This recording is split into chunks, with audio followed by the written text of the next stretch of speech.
All right, so today we're going to take a deep dive into a real estate topic that I think a lot of people have heard of, but maybe don't fully understand. Definitely, yeah. And that is the quitclaim deed. Right. We've got a whole bunch of sources here. Yeah.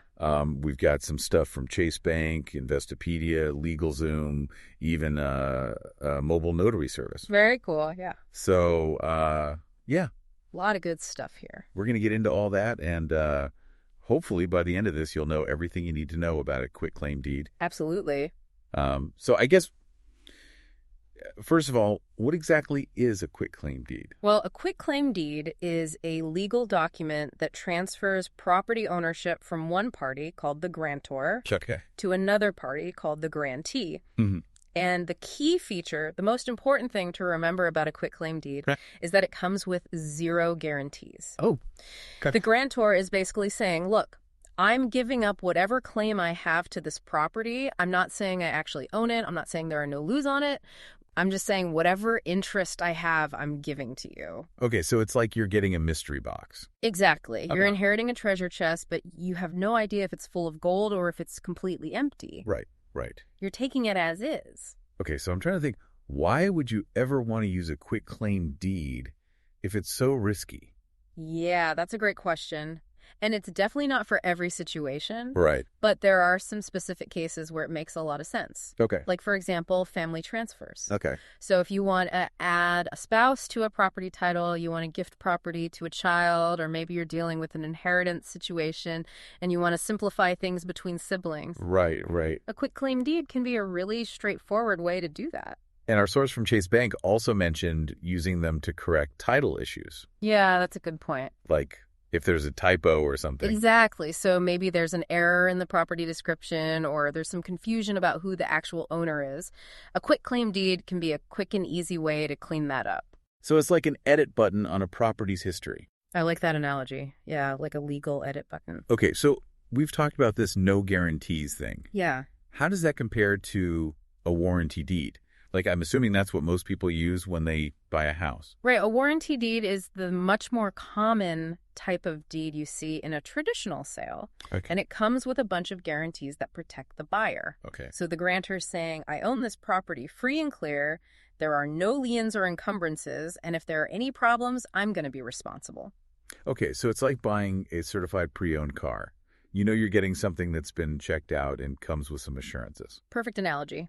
Well, a quitclaim deed, going back to our previous example, is more like getting that car from a family member. Right. You trust them, but there's no paperwork guaranteeing that it's problem-free. Okay, that makes sense. So with a warranty deed, you're minimizing risk. Whereas with a quitclaim deed, it's more about trust and efficiency. Okay, so I'm starting to see how these two types of deeds fit into different situations. Yeah. But I'm still a little fuzzy on the actual process. Sure. How do you go about using a quitclaim deed?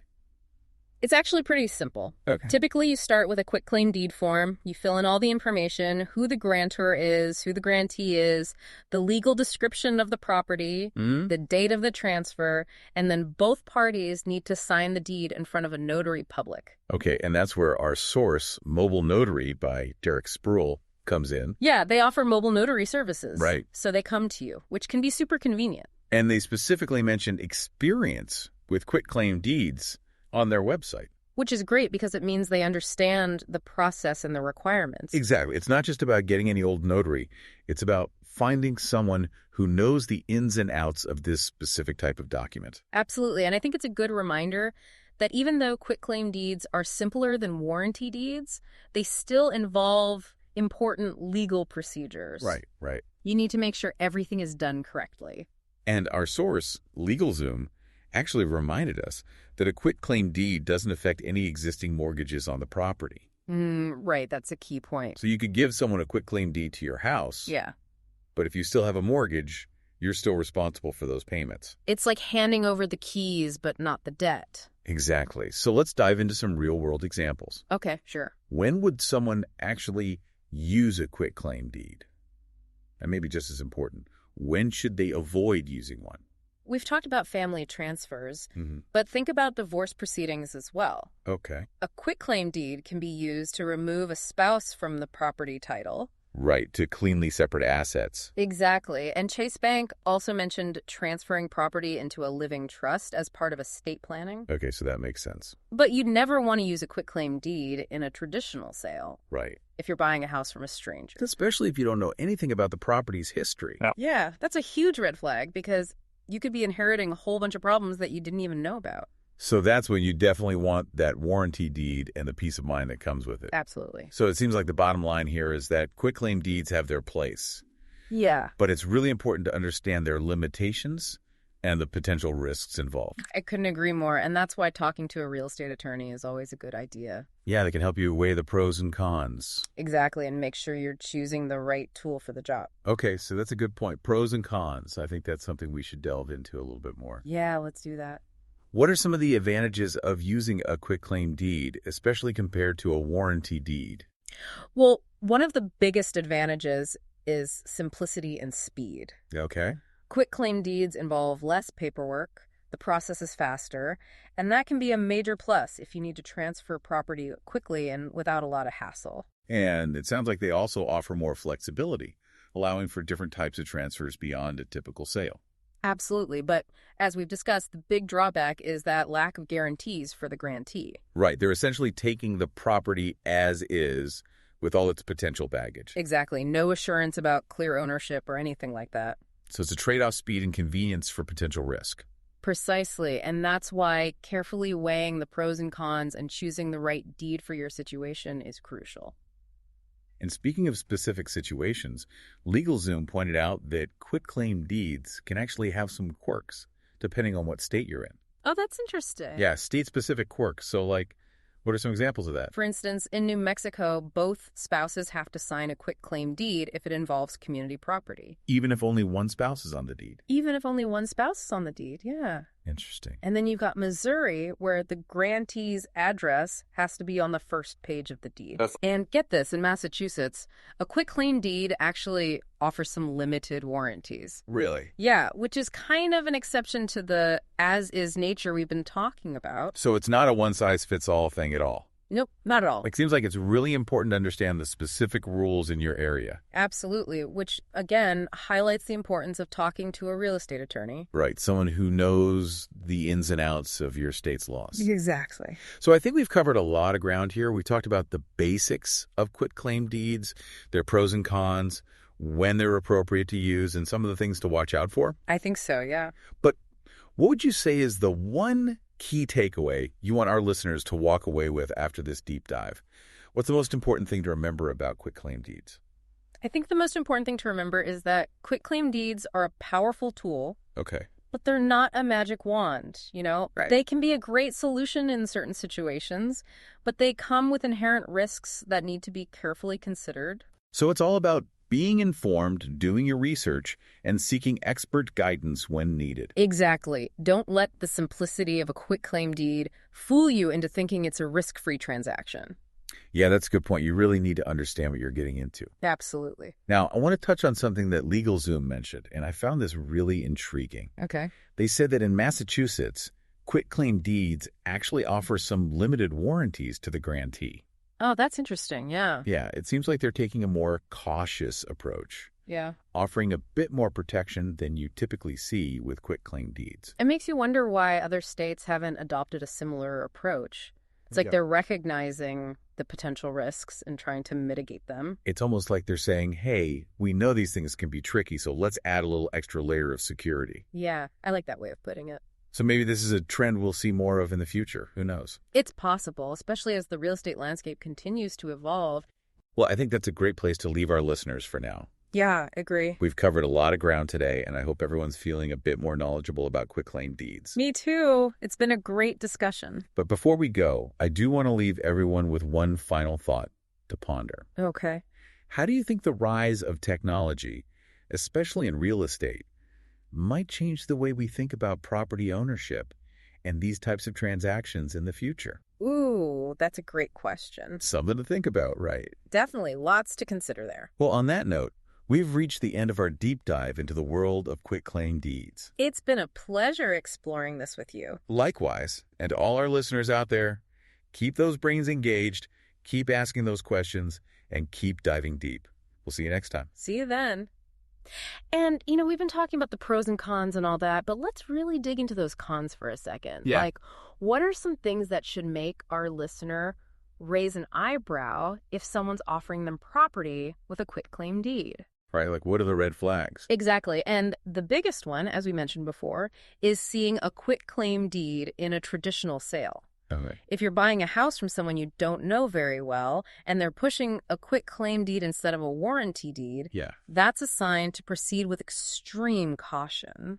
Because you could end up with a property that has like hidden title issues. Right.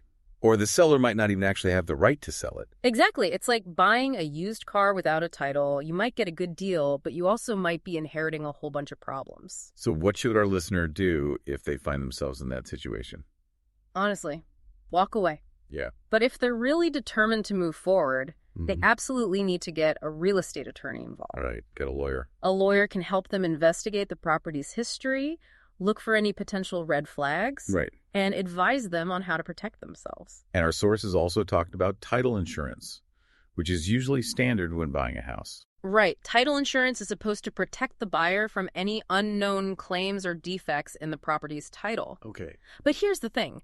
Because quitclaim deeds come with no guarantees about ownership, title insurance companies are often hesitant to provide coverage. Oh, wow. So that's another layer of risk. Exactly. The grantee might not have that safety net that they would have with a warranty deed and title insurance. So it really reinforces the idea that quitclaim deeds are best for situations where everyone involved trusts each other and understands the risks. Absolutely, like those family transfers we talked about. Right, adding a family member to a title or transferring property into a living trust. Exactly. Those are situations where a quitclaim deed can make sense. So it seems like the key takeaway is to use the right tool for the job. Yeah. Quitclaim deeds have their place, but you really need to understand their limitations and potential risks. I couldn't agree more. And that's where a service like Mobile Notary by Derek Sproul can be so helpful. Okay. Well, they understand the nuances of quitclaim deeds, and they can make sure the notarization process is handled correctly. Right. Which is essential for the deed to be legally valid. And their mobile service is just so convenient, especially if you're dealing with family members who might not be able to travel easily. Yeah, it takes a lot of the hassle out of the process. Now, you mentioned earlier that quitclaim deeds can have some state-specific quirks. Oh, yeah. Can you give us some more examples of that? Sure. So LegalZoom pointed out that in New Mexico, both spouses have to sign a quitclaim deed if it involves community property. Even if only one spouse is listed as the owner? Even if only one spouse is on the title, yeah. Wow, interesting. It's really important to understand how different states view property ownership, especially when it comes to married couples. What about other states? Are there any other quirky rules we should know about? Well, in Missouri, the grantee's address has to be on the first page of the quitclaim deed. Oh, really? Yeah, it's a small detail, but it shows how specific these state-level requirements can be. It's like a little legal scavenger hunt. Right, you have to know exactly where to look for these things. Okay, so we've covered a lot of ground here. We've talked about the risks, the benefits, the legal requirements, even the importance of notarization. Yeah, we've really gone in depth. But I'm curious, what's the one key takeaway you want our listener to walk away with after this deep dive? What's the most important thing they need to remember about quitclaim deeds? I think the most important thing is to remember that quitclaim deeds are a powerful tool, but they're not a magic wand. They can be a great solution in certain situations, but they come with inherent risks that need to be carefully considered. So it's all about being informed, doing your research, and seeking expert guidance when needed. Exactly. Don't let the simplicity of a quitclaim deed fool you into thinking it's a risk-free transaction. Take the time to understand the implications and make sure you're protected. Absolutely. Now, I want to shift gears a bit and talk about something that LegalZoom mentioned that I found really interesting. They said that in Massachusetts, quitclaim deeds actually offer some limited warranties to the grantee. Oh, yeah, that's a fascinating exception to the general rule. It seems like Massachusetts is taking a more cautious approach. Yeah. Offering a bit more protection than you typically see with quitclaim deeds. It makes you wonder why other states haven't adopted a similar approach. Right. It's like they're recognizing the potential risks and trying to mitigate them. Yeah, it's definitely something to think about. So maybe this is a trend we'll see more of in the future. Possibly, as the real estate market continues to evolve. Okay, so we've talked about the risks and the benefits and the legal quirks. Yeah. But now we want to talk about something a little more practical. the process of getting a quitclaim deed notarized. Right. That's a crucial step in making the deed legally valid. And that's where a service like Mobile Notary by Derek Sproul can be so valuable. Absolutely. They offer the convenience of mobile notarization, which can be a lifesaver for busy people. And they have experience specifically with quitclaim deeds. So you know that the process is being handled correctly. It seems like they're really focused on making the process as easy as possible while still maintaining a high level of professionalism. Yeah, they take the stress out of it. Now, before we wrap up this section, Okay. I want to circle back to something we talked about earlier, the importance of seeking legal advice when you're dealing with quitclaim deeds. Yes, it's crucial. Even though they seem pretty straightforward on the surface, there can be hidden complexities. Definitely. So it's always a good idea to talk to a lawyer who understands all the ins and outs. They can advise you on the best course of action for your specific situation. Okay, so we've covered the risks, the benefits, the legal requirements, and even the importance of notarization. I think we've pretty much touched on all the key points. But I'm wondering, what's the one thing you want our listener to remember about quitclaim deeds after listening to this deep dive? I'd say the most important thing to remember is that quitclaim deeds are a tool, and like any tool, they can be used for good or for bad. It's all about understanding how to use them properly and when to avoid them altogether. So knowledge is power. Absolutely, especially when it comes to legal matters.